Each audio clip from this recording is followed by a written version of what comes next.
Hi everybody, so I'm going to be doing a little demo of my, I guess you could say, dual BIOS PlayStation 1. So first up, it's just switched off at the moment. So I've set it to the original BIOS here, or software or whatever. See, it just boots up normally.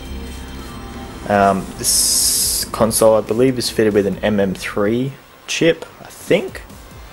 Not sure, I don't know which mod chip it's fitted with because I didn't fit it.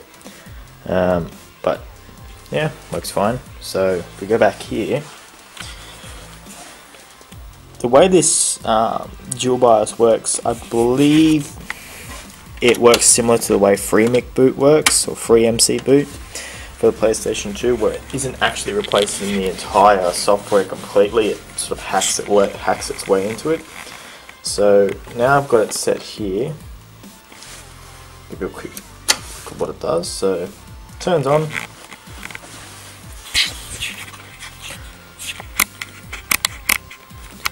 So here we go. Here's the software itself. So I just grabbed the box here. It's called a DIY movie card, sorry. And the original purpose of this was to play VCDs or video CDs on your PS1 back in the day. And I found this while I was just scrolling through, I think it was eBay. So here's the install card for it. Now with a standard install you have the card itself, but you also have a little AV jack thing here, which I didn't fit online because it caused a bit of issues with it. So the way this thing works is it allows you to play VCDs, but it also has a few extra features like a GameShark and everything. So what I'll do is I'll just pop in this Ninja game, Ninja Shadow Warrior or whatever it is, and we'll have a look. So because I haven't fitted that extra video card pluggy thingy, I can't play any VCDs, which is fine. So first option we have here is to start game, so it just loads the game normally. And we can start a game with a password. If we go into here, we go cheat code manager. We can go down here and look at all the games we've got. I can't remember exactly how many there are, it should say on here.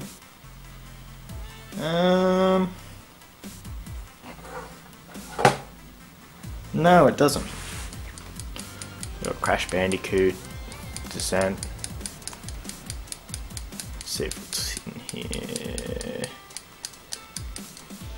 Ninja. There we go. Oop. Infinite lives, infinite energy, infinite money, lots of blood. Okay, so press no, I don't want to delete it. A to go backwards, AX. So we go start game with password and click start. So it doesn't have any sort of intro scene, it just has start and then it goes straight into the game like this. So I'll just skip it.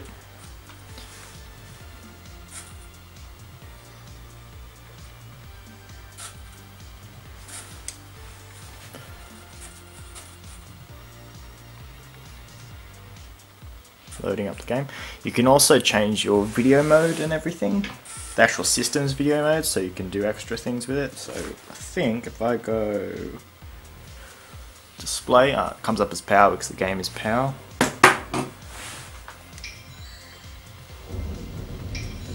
Let's see if the cheat code worked. Here we go, see? So we got Cemetery. Let's pick that one. See how it goes.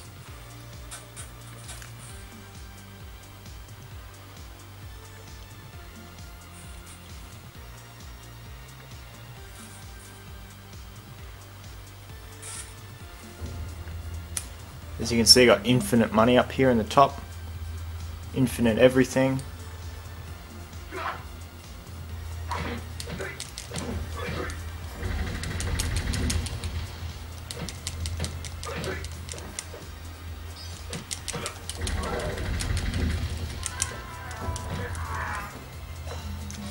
smoke bomb. Ooh, some ham.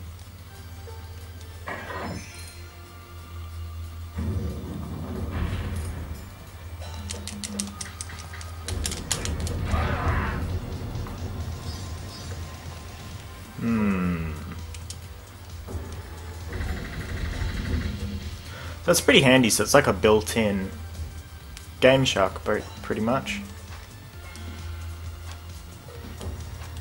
And if I die, still have the same number of lives.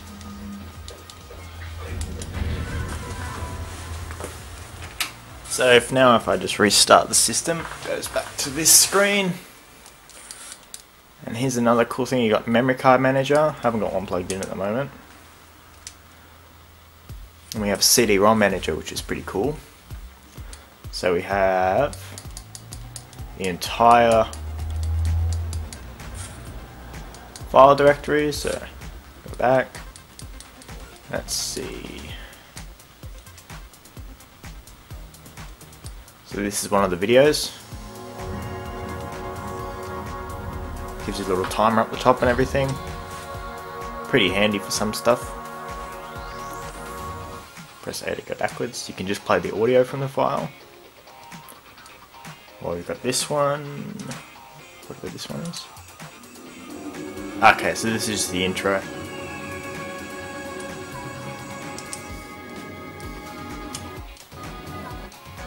Skip forward. Skip backwards. Can analyze the data, whatever that means. Oops, went back too far. This card's also pretty handy for other stuff, like some homebrew that isn't made properly, that doesn't really want to play very well on this, or stuff that's made with a debug kit that doesn't want to play on this system. I don't know, just sometimes they don't work. I think it's because it's a power system. If you load it up through this software here, it should work fine. So there's the exe file for it, for the game, all sorts of stuff. Cut sequences. Let's see what this is.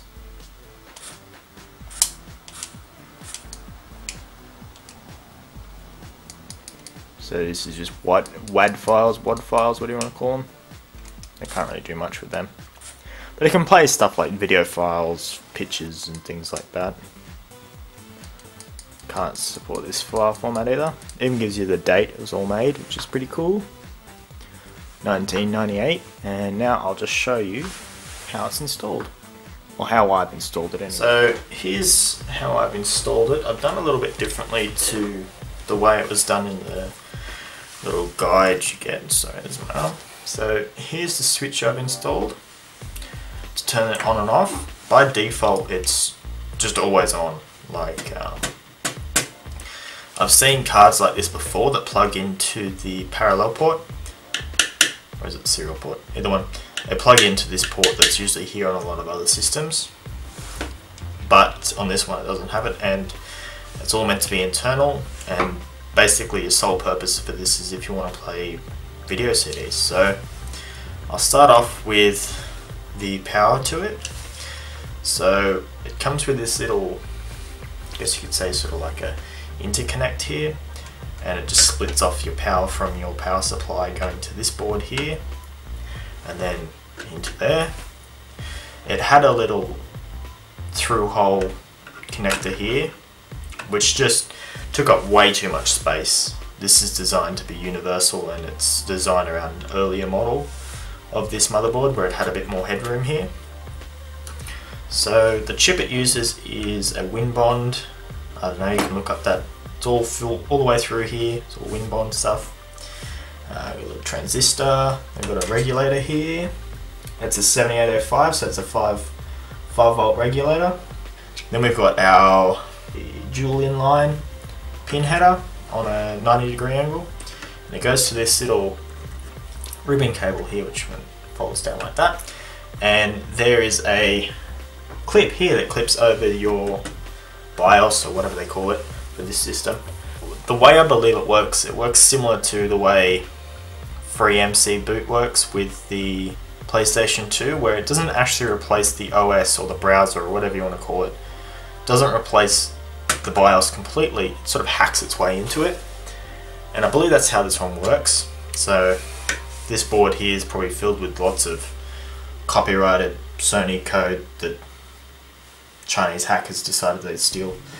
So here's your BIOS ribbon here. This little header here, this little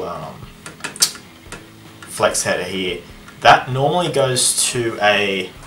Now I've pulled this apart. I was going to use it in a Famicom for a board, but basically it's pretty rough shape now because I chopped it all up. But it would have the free male connector here, then a male connector here, and it would just clip straight into your video port, and it would tie the video signals in from the VCD player into there, because the original motherboard, I believe just because the GPU or whatever couldn't handle that, it couldn't process it, so the rest of the video processing is done by this board here.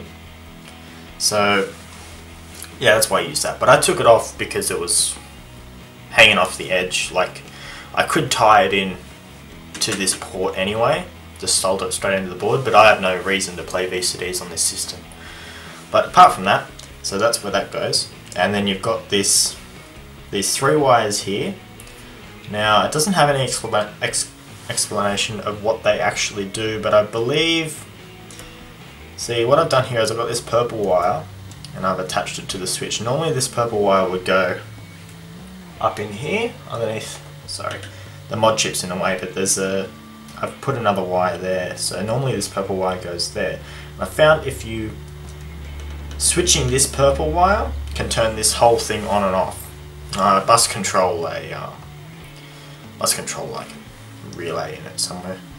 You got your blue wire here, and the white wire goes just there.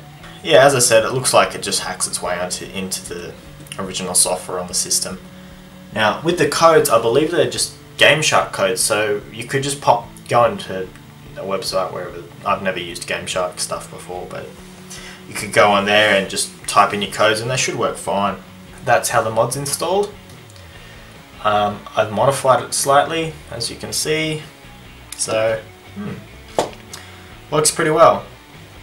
I rarely ever actually use the mod. I just installed it just out of curiosity of how it would work, and I like it. It's handy for some things, like I have a NES emulator for the PlayStation 1. It doesn't want to boot properly when I use the stock software, stock BIOS, but it seems like running it through this other board here seems to boot it fine, because it doesn't really care. Doesn't care what you're booting.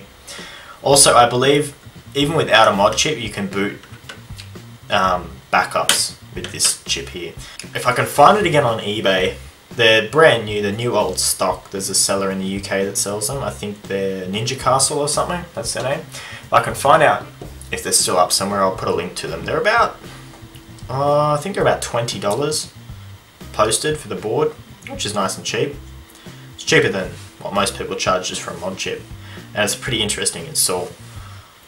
But I highly recommend when you install it in your system is to remove this connector here, because it takes up a lot of room. It takes up like an extra 2 centimeters of room there, which doesn't sound like a lot, but when you're talking about this top plate here, there's not much headroom in there. So when I first installed it, it wouldn't go down all the way because it was designed to fit the slightly older model, which had a bit more space in there. But yeah, I've been running it for a couple months now and I haven't seen any problems with it. It hasn't blown up my system or anything. Even switching this purple wire off, it hasn't caused this thing to go crazy and overheat or cause issues with the system.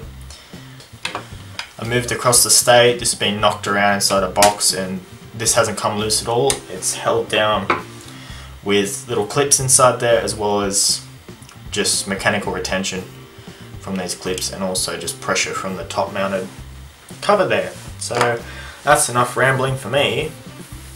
Until next time, I'll see you in another video. Bye.